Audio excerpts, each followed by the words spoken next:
Түз эфирде Алатоо лайф көрсөтүүсү менен Каныкей Бозгунова, саламатсыздарбы. Суу ресурстары, айыл чарба жана кайра иштетүү өнөр жайы министрлиги өлкөдө картошканын кору жетиштүү экенин жана баасын көзөмөлдөй турган болду. Ошондой эле баанын мындан ары турукташтыруу максатында министрлик менен кластердик ассоциациянын ортосунда эки тараптуу келишимге кол коюлду. Бүгүн картошканын баасынын жогорулашына байланыштуу суроолорубузга жооп алабыз. Ал үчүн студиябызга аталган министрликтен азык-түлүк коопсуздугу бөлүмүнүн башчысы Эрбол Замирбеков жана картошка кластердик ассоциациясынын төрайымы Кайрыгүл Казылаева келди. Саламатсыздарбы? Студиябызга кош келдиңиздер. Ыраазычылык билдирем убакыт бөлгөндүгүңүздөр үчүн. Адегенде сөздү Эрбол мырза сизден баштайлы деп атам. Ушул картошканын баасынын жогорулагандыгына байланыштуу өлкөдө азык-түлүк коопсуздугу маселеси да көтөрүлүп атат коомчулукта. Биринчи сурообуз эле ушул эмне себеп болду картошканын баасынын жогорулашына? Азыркы баалар кандай болуп атат базарда? Эң биринчи ирет айта кетет элем, бүгүнкү күндө азык-түлүк коопсуздугу бизде туруктуу. Картошканын көлөмдөрү жеткиликтүү бизде. Быйыл 24-жылда мамлекет боюнча 66 000 жерге аянтына картошка эгилген. Түшүмдүүлүк 1 миллион 200 000 тоннадан ашык болду. Биздин ички керектөө 757 000 тоннаны талап кылат. Анан муну айына бөлө келсек, айына биздин мекенибизде, өлкөбүздө калктын саны 57 000 тоннаны бир айда талап кылат. Бүгүнкү күндө бизде 250 000 тоннадан ашык көлөм бар. Андан эч кабаттырсыз болбой эле койсо болот. 2025-жылдын жаңы түшүмүнө чейин ал көлөмдөр жетиштүү.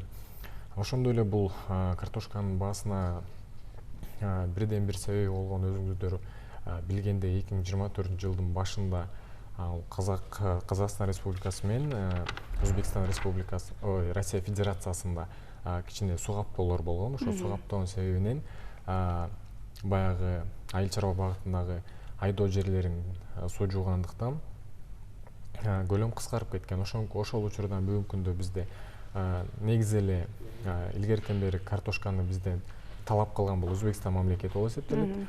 Анан Өзбекстан бул ошондой эле Казакстандан да экспортталгандыктан, бүгүнкү күндө Өзбекстан сураган талапты Казакстан чыгарып бербей калгандыктан, бүгүнкү күндө бизде ошондой суроо, картошкага жаңы суроо көп болуп, мындай баасы кичине көтөрүлүүдө. Суроо талап жогору болгондугуна байланыштуу экспортко. Бул биринчи себептерден. Анан экинчи себептерден биякта бизде ошондой эле маалымат бар.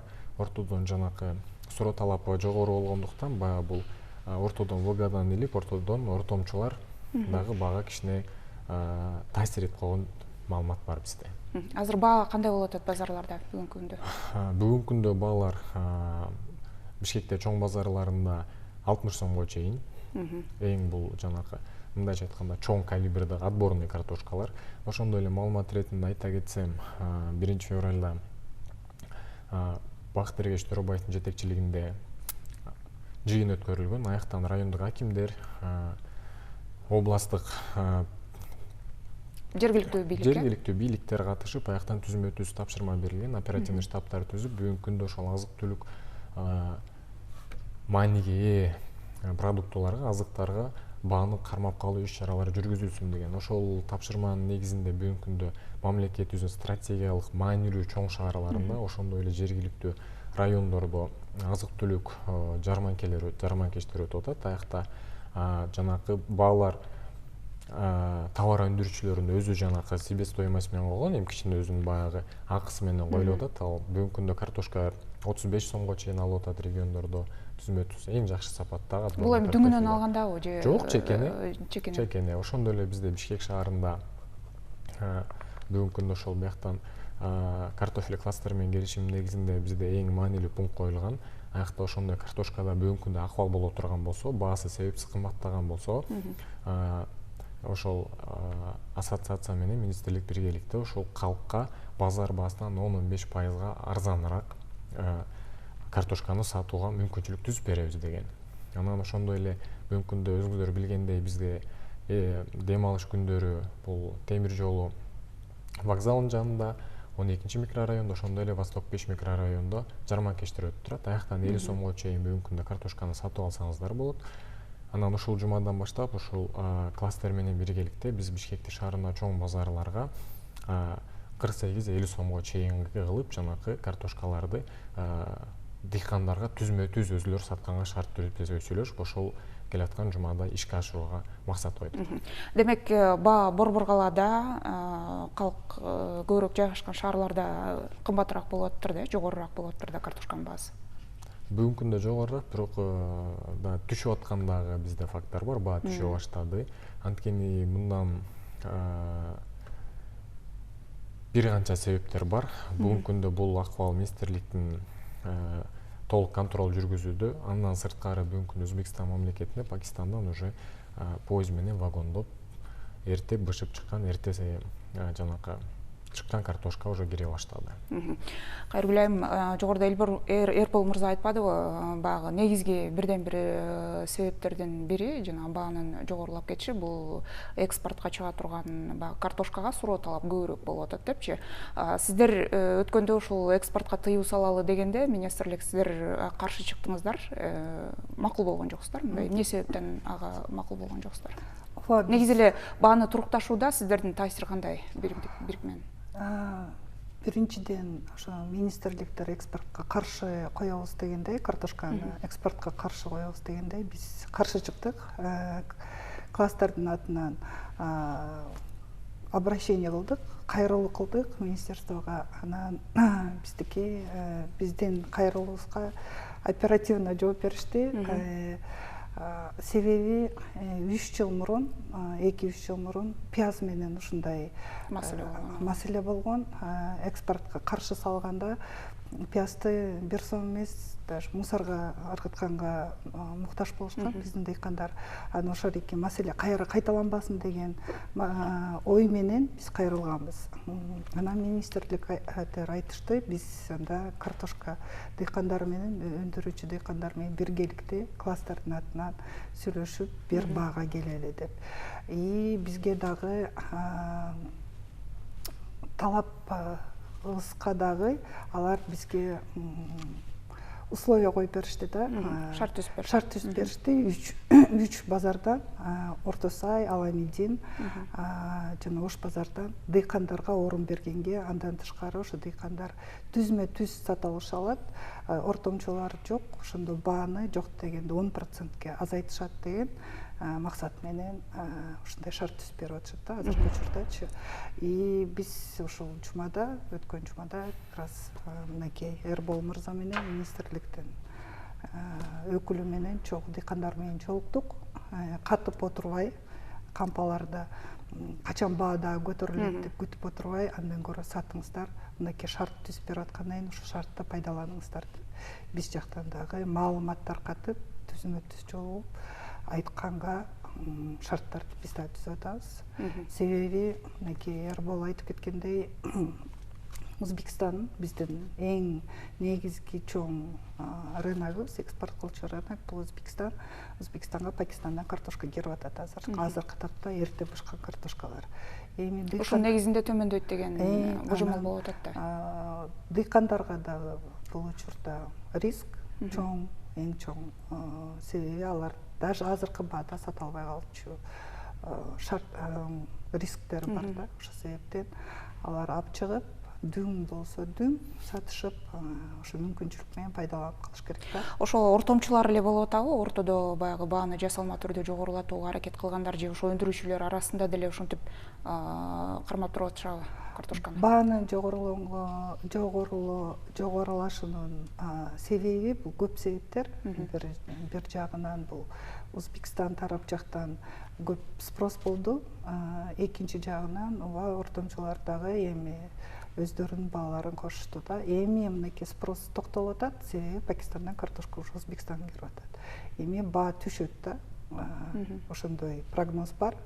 Ошол себептен дыйкандар дагы ошол макулдукка келип, өздөрү ушу жумадан баштап 3 рынокто дыйкандын баасы менен сатканга мүмкүнчүлүк болуп атат. Өндүрүүчүлөр ошол баягы кандай баанын тегерегинде сатып келишкен буга чейин? Мындай өзүнүн эмгегин акташ керек, андан сырткары киреше табыш керек деген маселе бар да. Ошол алар айтып атышат да, бир 5-6 жылдын аралыгында гана ушундай бир кирешелүү болот, картошка дайыма эле жылда эле ушундай боло бербейт деген. Ооба, туура. Акыркы 5 жылда картошка өздүк наркында жаба албай, дыйкандар баягы арзан саткан учурлар болду. 23-24 жылы дыйкандар көбүнчөсүн алар дагы малга берген учуру болду. Жазында баягы кармап отурушуп, баасы көтөрүлөт деп, анда дагы сата албай калган учурлар болду. Бул жылы эми өздүк наркы дан тышкары пайда көрүп, жок дегенде былтыркы 4-5 жылдык акыркы кеткен расходторун жаап алуу деген максатта сатып атышкан. Бул жылы жакшы баа болду. Дыйкандардын кампаларынан 40 сомдон алып кетип, күзүндө 17 сомдон башталган. Акыркы эле 1,5 айдын ичинде ошо 35-40 сомдон ушу дыйкандардын кампаларынан алып кетип башташканда.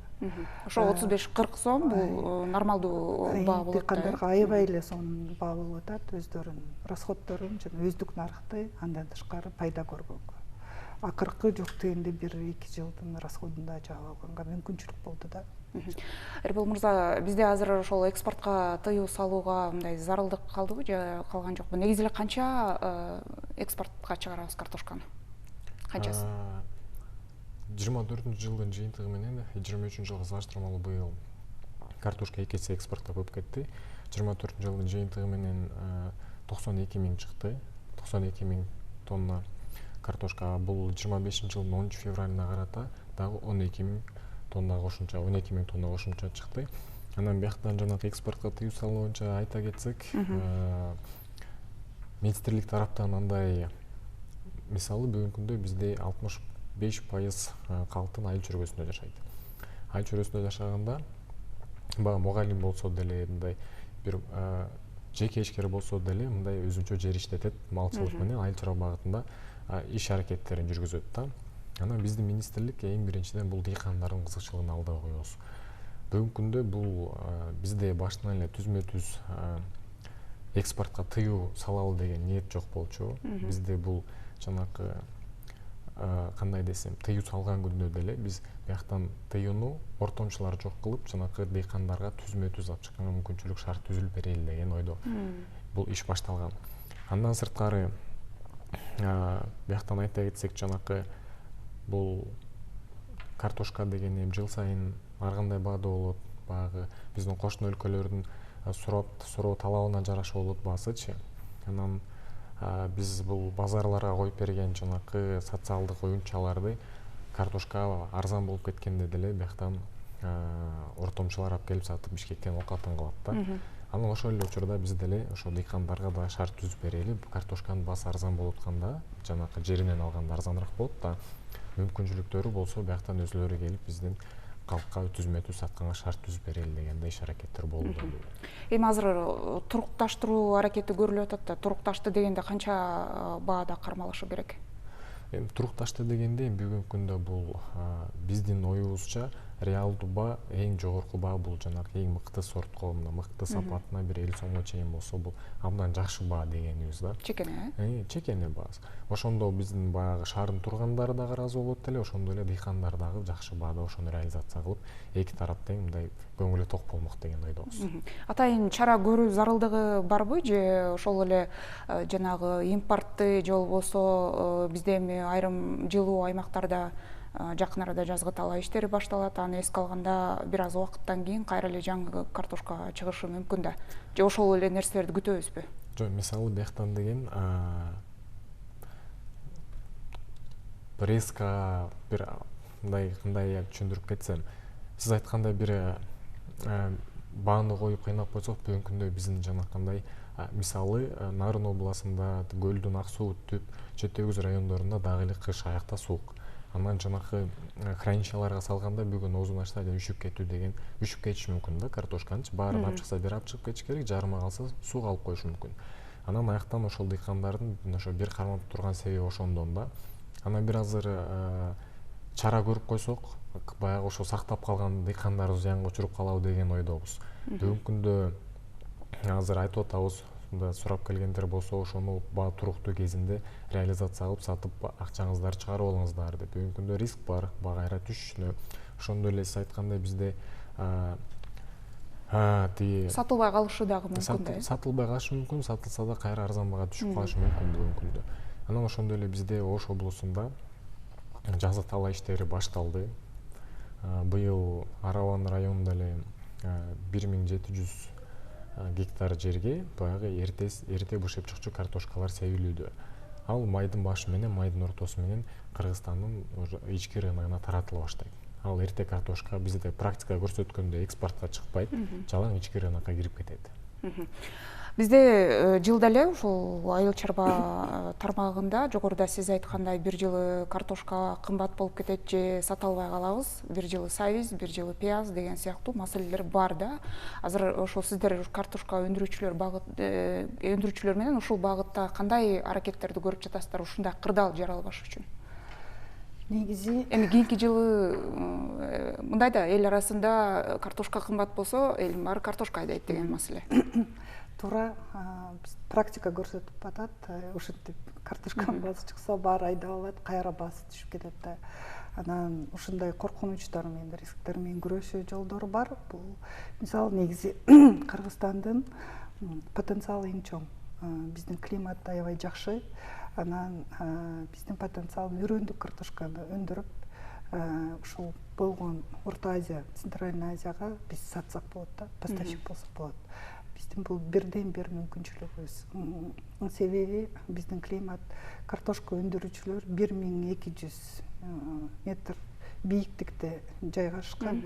Анан 1,5 эле өйдө көтөрүлсө, ал аякта оорулар, зыянкечтер туруктук бере алышат да, аякта даже жок болот да. Анан ошол себептен биздин үйрөндүк картошканын сапаты жакшы болуп, суроо талапка ээ боло алат. Жок дегенде Казакстан, Узбекистан, Туркменистан, Тажикстанга сатканга мүмкүнчүлүк бар да. Анан ошол себептен биз биргеликте иштеп, ушу менен иштесек болот. Экинчи жагы бул кайра иштетүүчү заводдор ачылыш керек. Бизде Кыргызстанда кичинекей уже цехтер ачылып баштады. Алардын суроо талабы дагы өзгөчө сорт картошкалар болот. Өзүнүн атайын. Мисалы фри өстүрсө, фри сортунда болот, чипс өстүрсө, чипс сортунда. Ошо сорттор дагы ошо дыйкандар өстүрүш керек да. Өстүрүп, анан алар менен түзмө-түз контракт түзүп, ошондо гана биздики кепилдик бере алат, гарантированно сата алыша алат. Анан жок дегенде баа биздики стабилдештирүүлөрөт да. Токтошот. Анан мынакей Эрбол мырза айтып кеткендей, официалдык маалымат катарында жылына 1 миллион 200 тонна биз картошка өндүрөт экенбиз Кыргызстан. Анан ошол эле учурда жылына биз 3000 тонна картошка, жанагы даяр картошка деп коет, замороженный, фри, ошону биз импорт эткенбиз да. Мисалы бизде ушул да потенциал бар да. Фрини өндүрүп, өзүбүздө өндүрүп, ошо завод курулса, мынакей KFC-ге сатканга, анан талап биздики дагы азыр ушул жашоодо ушу бат фастфудтарга талап аябай чоң болуп атпайбы? Ошол себептен бизде мүмкүнчүлүк бар да. Анан дыйкандан башталыш керек, талаадан башталыш керек. KFC жөндөн жөн картошканы ала бербейт. Ал заводдон алыш үчүн өзүнүн стандарттары болуш керек. Анан ушул маалыматтар дагы жүрүп, ушул эфир менен пайдаланып, мен да дыйкандарга айтып кетип элем, бири-бири менен бириктешип, чогулушуп, ошо стандарттарга ылайыктуу мынакей Министерство сельского хозяйства ушундай жумуштарда иштеп баштап атат, агрономдор менен чогуу иштешип, биздин мекеме дагы ушундай консультациялар берет, стандарттарга ылайыктуу өстүрүп, анан бул экспортко чыгууга заводко биздики Кыргызстанга эле завод ачылабыз деген пландаштырып атышат, бир-эки жерде чоң заводдорду ачабыз деп атышат. Кудай буйруп ушу жылы ачылып калса, кийинки жылдарда чоң бул мүмкүнчүлүк болот. Дыйкандарга анча дыйкандар көнүп алган, билишет картошканы кандай өндүрүш керек экенин. Кичине эле мындай билим керек, стандарттарга ылайыкташтырып өстүргөнгө. Анан мынакей KFC айтат, айына 120 тонна импорт кылабыз дейт да. Мисалы, айына 120 тонна. Фрини даяр, жанагы тоңдурулган фрини 120 тонна кылабыз дейт. ал даярды 120 тонна кылыш үчүн жок дегенде дагы 40% кошуш керек да. Ошондо айына бир 100-200 тонна дыйкандар заводко бергенге. Экспортко чыгууда маселе жокпу бизде? Экспортко чыгууда маселе жок. Негизи спрос бар. Кошумчалап айтып кетсем, мыктан Кайыркүл айым айткандай туура айтып атат. Бизде бул картошка эле эмес, жалпысынан айыл чарба багытында өстүрүлгөн өсүмдүктүн баары бизде 95% жанакы чийки зат бойдон кетет. Кайра иштетилбейт, упаковка болбойт. Бул башка рыноктарга кайра иштетилип, первичная переработка, глубокая переработкалондо бул биринчиден акчасы башка суммада болот. Ошондой эле баягы стандартка дал келгенде экспорттук потенциал чоңойот деген биз көп мамлекетке ошол продукция менен кире алабыз. Бүгүнкү күндө бизде Кайыркүл айым айткандай дыйкандарыбыз биригиш керек. Бизде бирикпесе, бизде картошка мисалы айыл чарба багытынан эң көп түшүм берген ушундай көлөм бар, бул картошка. Бул картошкадан көлөм болот, көлөм болгондо бизде мындай көлөм бар, бирок сапаты жок биринчиден, анан экинчиден сорттор ар кандай. Калибр жок.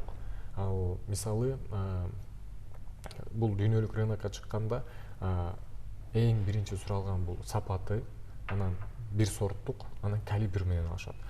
Анан ошентип бизде Кайыркүл айым айткандай лабораториялар аз оснащение болуп атат, министрлик тарапы ошол жактан иш аракетин жүргүзүп атат. Ошолор иштеп бүткөндөн кийин биз ошол баягы идеалдуу, биз ошол күнгө жетип алсак, биздин картошкага чынында эле талаптар өтө чоңоймок. Азыр быйылкы жылга кандай план куруп атасыздар? Эми дайыма жанагы маселе болгондо, бир жылы союз кымбат болуп же сата албай калып, ушундай маселе болгондо айыл чарба министрлигине сын айтылат, пландалбайт, дыйкандар менен иштешпейт. Быйыл канча картошка айдалыш керек, дыйкандарга эмне кеңештерди айтасыздар ушундай кырдаал жаралбаш үчүн? Эми картошка болбосо дагы башка маселе жаралып калышы мүмкүн да. Картошка боюнча дыйкан фермерлер кайрыла кетет элек. Ушул айдоо аянттан көбөйтпөөнү, анткени 25-жылдын түшүмү бизде коркунуч бар, төмөн болот деген. Анткени ошол айтып атпайсызбы? Бир жылы пияз кымбаттайт, бир жылы союз кымбаттайт депчи. Бул негизи айыл чарба багытын прогнозлош өтө оор. Анткени факторлор өтө көп да. Бияктан эң эле биринчилерден бул погода болот. Мисалы жылдын башынан күзгү тала иштер башталган чакты соонун болуп келип туруп мөндүр уруп койсо, түшүмдүүлүк жоголуп кетет. Ошол себептен мисалы ушул картошкада бүгүнкү күндө кандай сүрөт болуп атса, ошолор деле ошондой сүрөт болуп чыгат. Анткени пияз менен болгондо бул ошол эле пияз, сабиз, капустаны биздин кошуна өлкөлөрдүн көбүнчөсү өстүрөт. Анан Пакистан бар. Пакистан бул Средний Азияда ошол багыттагы өсүмдүктөрдүн эң крупный экспортеру болуп эсептелет. Анан аякта жанагы түшүмдүүлүк болбой калат, суу каптайт, ошондой учурлар болгондо анан бизден суроо талап көбөйөт. Анан сиз айткандай элдин баары жакшы баада сатат, эмки жылы элдин баары ошого отуруп баштайт. Анан жылында министрлик тараптан дыйкан фермерлерге кеңеш берилет. Бул өсүмдүктү мынча аянттан ашырбагыла деп. Эми бирок баягы үлүш жер менчик дыйкандардыкы министрлик сунуш бере албаса, андан мындай азыр биз ошо министрлик тараптан кылган иш аракеттер бул жерлерди бириктиришибиз керек. Жерлерди бириктирип, аянт чоңойсо, ошол эле картошканын себестоимосу арзаныраак түшөт. Арзаныраак түшкөндө сапаты бирдей болот. Анан аны уже эл бирип акылдашып иш кылганда, бул агротехнологияга жараша ошол картошка өнүгө баштаса, бул оорулардан да алыс болот, сапаты да жакшы болот, калибри да бирдей, уже экспорттук потенциалы чоңое баштайт биздики. Айыл чарба министрлиги жанагы бир аймак, бир сорт деген бир ыкмага өтөбүз деп атпады беле? Ушул ишке ашчудайбы жакын арада? Ишке ашырганга аракет кылып атабыз. Анткени бизде бул бир сорт дегенде бир эле айылда, мисалы бул жана жерге себил өстүрүлгөндөрдөн, мисалы бул картошка, сабиздерден ошо бир айылда бир сорт, анан ошондой эле жанакы тамарка деп коет го айылдарда, приусадебный участоктор. Аякта ошондой эле алма, алмурут себишет, ошолордун баарын бир сортто кылып, азыр пилотный проектти ошол 25-жылдан баштап ниет кылып атабыз, бир 2 райондон 2 айылдан баштап көргөнгө. Анан жыйынтыгы жакшы болсо, ошол мамлекеттин баарын ошол тармакка бурганга аракет кылабыз. Кыскача дыйкандарга кайрылуу, ушундай жагдай жаралбаш үчүн кандай кеңеш берет элеңиз азыркы бааны турукташтырууда? Азыркы убакыт менен пайдаланып, дыйкандар өздөрүнүн картошкасын сатып алыш керек, кармап отурбай, баа көтөрүлөт дебей. Себеби биз айтып кеттик кандай коркунучтар бар экен. Пакистандан Өзбекстанга картошка кирип атат.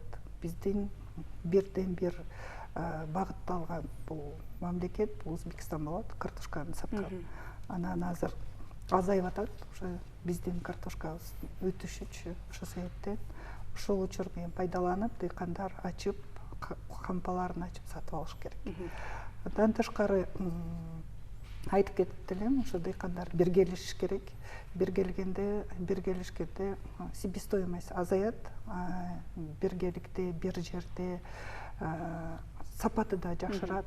Комбайн алып, трактор алып, биргеликте биз конкурентоспособный болуш керекпиз. Анчы Пакистанда жерлер чоң, Белоруссияда жерлер чоң, Россияда жерлер чоң. Анан алардын себестоимость картошкасы 6 сом, 5 сом, 7 сом да.